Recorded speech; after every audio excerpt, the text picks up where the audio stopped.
Hey guys, today I'm going to do a really quick July wrap-up, and then I am going to go ahead and do my August TBRs.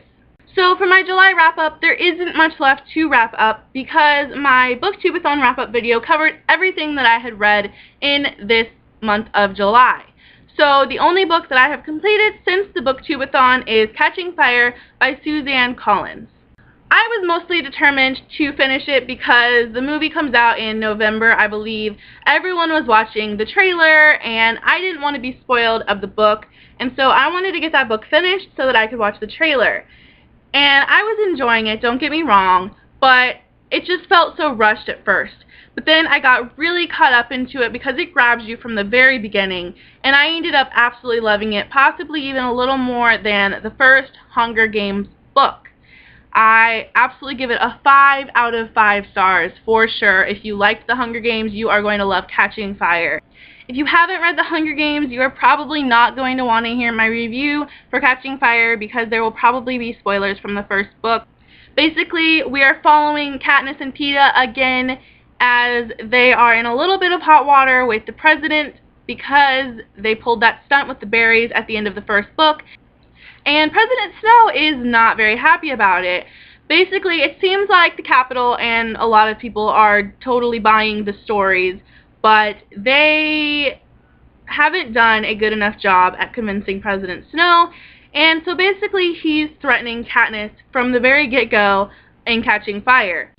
Katniss is clearly a very compassionate person about the people that are close to her, not necessarily that she's always the greatest at showing her affection, as we know, but she cares greatly about those that are close to her. No matter what their relationship is like at the time, if she loves them, then she's fiercely protective of them. So President Snow making a threat is basically the worst thing he could do, and he knows it. And so she needs to convince him, basically, that she and Peeta are truly in love, and she needs to convince everybody else of it. That is all I'm going to say that is spoiler-free. Everything after this could have spoilers in it, so if you have not read Catching Fire, please do not watch this section. I will post down below the time to come back to the video where I am no longer giving spoilers. So, oh my gosh, this book broke my heart. The scene with Gale, I think, might have been the most painful for me to watch because it was so awful. I loved how it developed the relationships with Haymitch and Peeta, though. I felt like it just furthered the relationships and showed even more how much caring there was and how important these friendships are to Katniss. It just broke my heart, though. I did not expect that. And speaking of things I didn't expect, when they're on the tour and that guy gets shot, I was like, whoa, what? I had just finished reading a book that everyone had told me was going to make me cry, that didn't make me cry, and those are characters that I had loved for 3 books. This book, I had never met this guy before, and I was crying over this guy getting shot. It was just heartbreaking, and seeing the reactions of Peeta and Katniss, you knew things were going to go down after that. You knew things were getting serious. I had no idea until I cheated and actually watched the trailer when I was only about halfway through the book, that there was going to be another Hunger Games that they were going to be in. I mean, I knew the Quarter Quell was coming, but I didn't know that Katniss and Peeta were going to be in it. What? They were already in a Hunger Games. They were promised that they would never have to be in a Hunger Games anymore, ever again. And the only fear was if their children would be, which Katniss was so certain that that's how the Capitol would get back at them, by putting her kids in if she ever had kids. But no, they put her back in. And that was just crazy. And then in the games, I didn't know who to trust. She's having all these, ally relationships with these people, and I'm thinking they're going to, turn and stab her in the back. But then they're helping her, and they're helping keep Peeta alive, and I'm sitting there like, wait a minute, what? This is strange. Something fishy is going on here.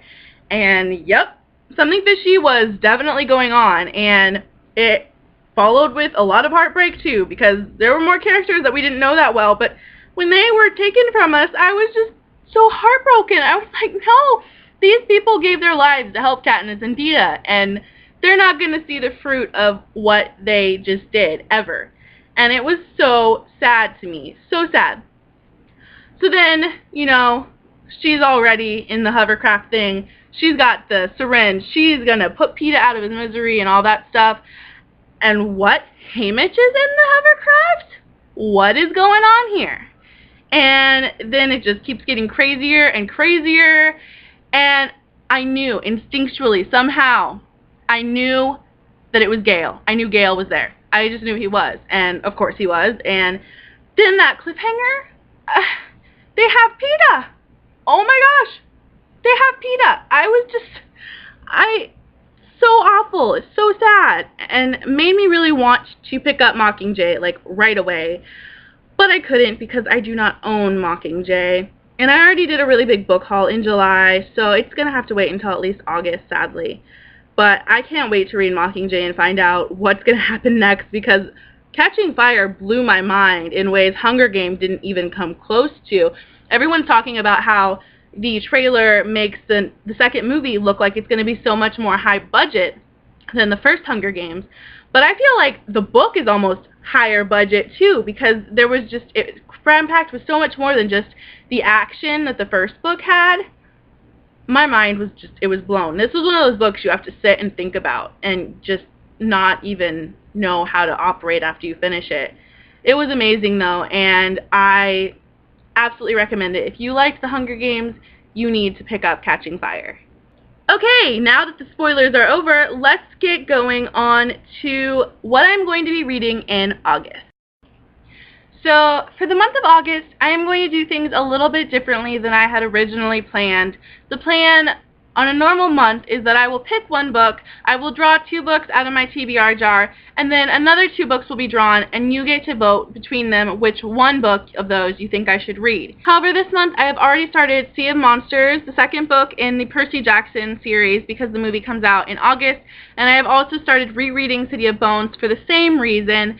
I would like to be able to finish those before the movies are out, and I don't want to overwhelm myself with reading too much. So this month I am going to skip the last part, the part where I draw 2 for you to vote for. So I will be reading 5 books instead of 4 this month.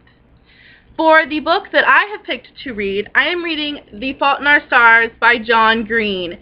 So many people were reading this during Booktubeathon that I had to have it. I had to read it, and I am so excited. It came today, and it's beautiful, and I cannot wait to read this book. Now to pick my first ever book out of the TBR jar.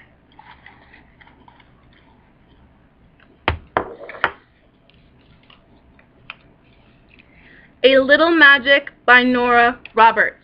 It is not young adult, and so it will be a little bit different from what I normally read, but I do love Nora Roberts books, so I'm pretty excited to read this one. And secondly,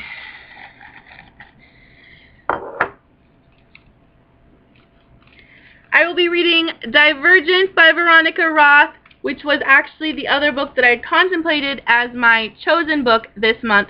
So I'm really excited about reading those. So those are the 5 books I will be reading: The Fault in Our Stars by John Green, Divergent by Veronica Roth, A Little Magic by Nora Roberts, Sea of Monsters by Rick Riordan, and City of Bones by Cassandra Clare. It's a nice little roundabout mixed between fiction, young adult, drama, dystopian. It's a little bit of everything, and I am just really excited about these books for the month of August. So I will see you guys very soon when I update my July book haul, part 2.